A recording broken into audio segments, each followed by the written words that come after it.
In 1884, a young Serbian man stepped off a boat in New York City with 4 cents in his pocket, a stick of salami, and a head full of visions. By the time he died 60 years later, he had single-handedly shaped the electrical world we live in today. Alternating current, the radio, wireless communication, remote control, the rotating magnetic field, fluorescent lighting, the Tesla coil, over 300 patents that changed civilization.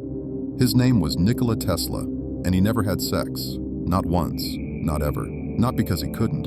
Women were drawn to him. He was tall, elegant, charismatic, and one of the most famous men in the world. He had every opportunity. He chose none of them. And he didn't just avoid sex casually. He built his entire identity around it. He spoke about it openly. He wrote about it. He made it central to his philosophy of life.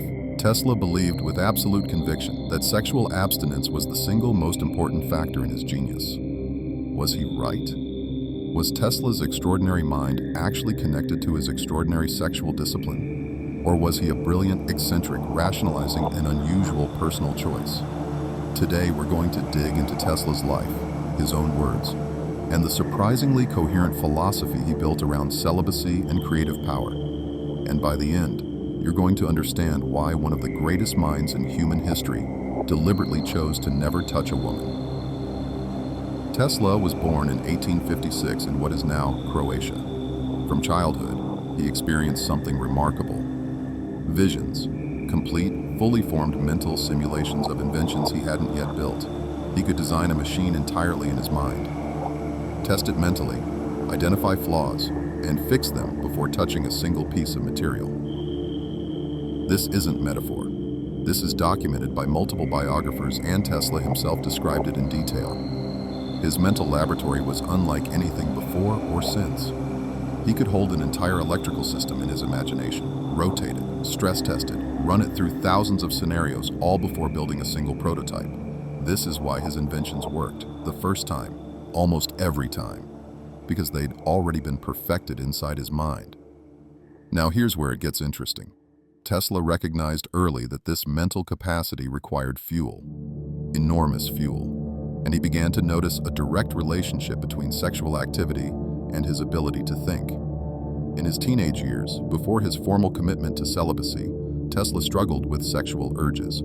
He described them as intrusive, as distractions that pulled his attention away from the electrical phenomena he was obsessed with. And when he gave in to these urges, whether through masturbation or later, through the pursuit of women, his mental clarity would diminish, not dramatically, not immediately, but noticeably. The vivid mental simulations would become slightly less crisp. The insights that had been flowing freely would slow down.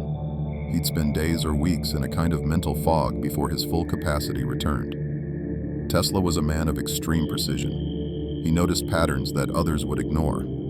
And this pattern, the inverse relationship between sexual release and mental power, became one of the defining observations of his life.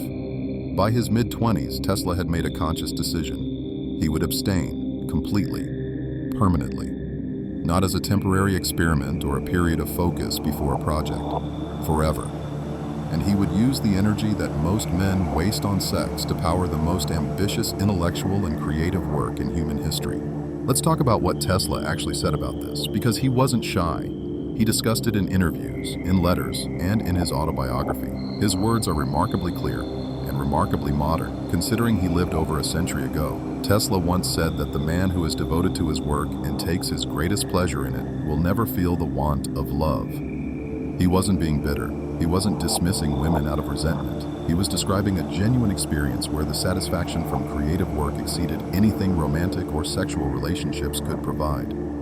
He also spoke about energy directly. He described sexual desire as a tremendous force, but one that, when not acted upon, could be redirected entirely into intellectual and creative channels. He compared it to a river. You can let it flow downhill to the ocean, reaching the sea and disappearing. Or you can dam it, build a power station, and use it to light a city. Tesla saw most men as letting their sexual energy flow to the ocean, wasted, gone, contributing nothing beyond momentary pleasure and biological reproduction. He saw himself as building the power station. This metaphor wasn't accidental. Tesla was an engineer. He thought in terms of energy systems, and he genuinely conceived of sexual energy as a form of power that could be harnessed and applied to other domains. This was decades before tantric philosophy reached Western audiences, decades before anyone in Europe or America was talking about sublimation of sexual energy in these terms. Tesla also spoke about the specific effects he noticed. He described his mental capacity as sharpest during periods of absolute sexual discipline. His ability to visualize complex systems increased. His creativity surged. His tolerance for long hours of focused work expanded dramatically. He could work 18, 20 hours a day without the kind of mental fatigue that would destroy other men. He attributed all of this directly to what he called the conservation of vital energy. The energy that would normally be spent on sexual pursuit, sexual activity, and the emotional turmoil that comes with romantic relationships was instead available for what he considered a higher purpose. Now, some people hear this and they think Tesla was simply an asexual person who was rationalizing his natural orientation. Maybe he just didn't feel sexual attraction the way most men do, and he built a philosophy around what was already his natural state. This theory doesn't hold up when you look closely at his life. Tesla wasn't asexual. He felt attraction, strongly. He wrote beautiful, passionate letters to women he admired. He was particularly devoted to a woman named Katherine Johnson, the wife of his close friend Robert Johnson. His letters to her revealed deep emotional feeling, genuine desire for connection, and what appears to be romantic love, but he stopped himself every time. He felt the pull and he chose not to follow it. This wasn't the absence of desire. This was the conscious, disciplined override of desire in service of a larger goal. This is what real celibacy looks like when it's a choice, not a limitation. Tesla also noticed something fascinating about women specifically. He observed that the pursuit of romantic relationships, even without sex, consumed enormous mental and emotional bandwidth. The jealousy, the attention, the social obligations, the emotional negotiations, all of it pulled your focus away from work. So he eliminated it entirely.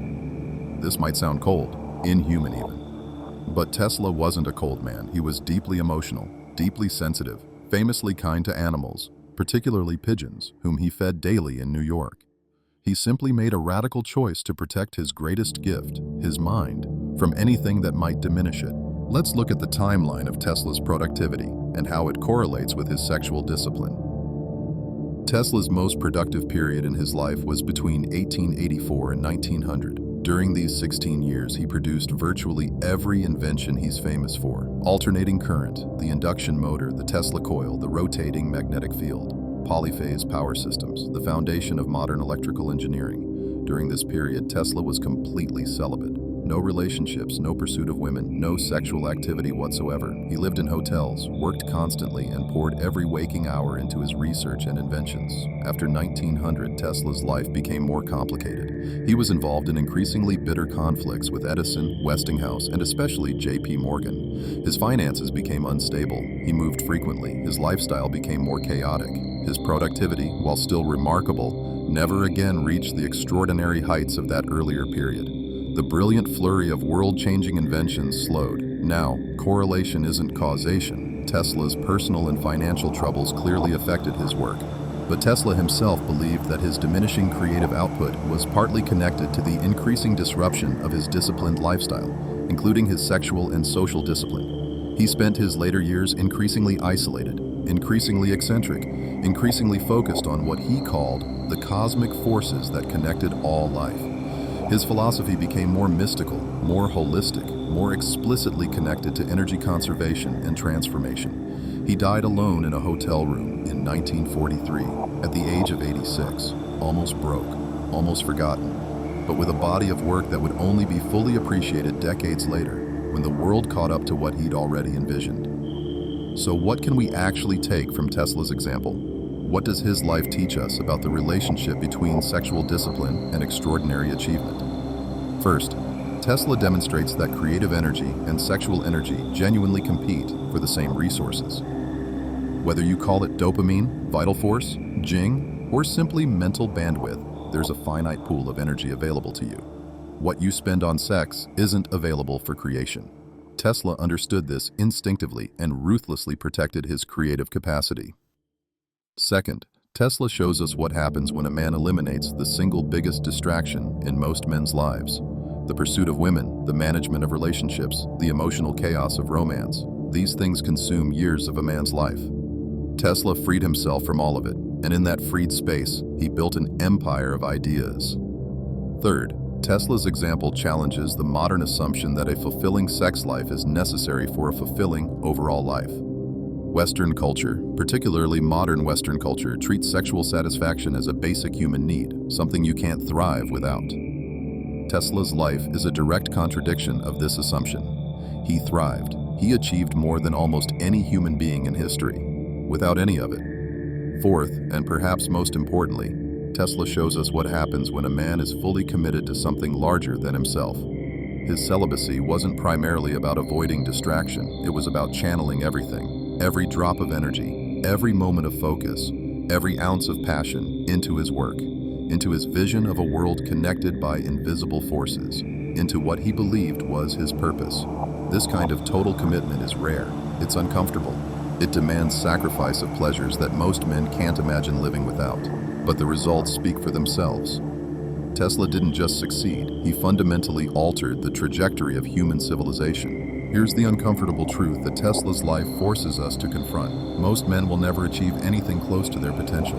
Not because they lack talent, not because they lack intelligence, not because the world won't let them, but because they spend their vital energy on things that feel good in the moment, but contribute nothing to their legacy.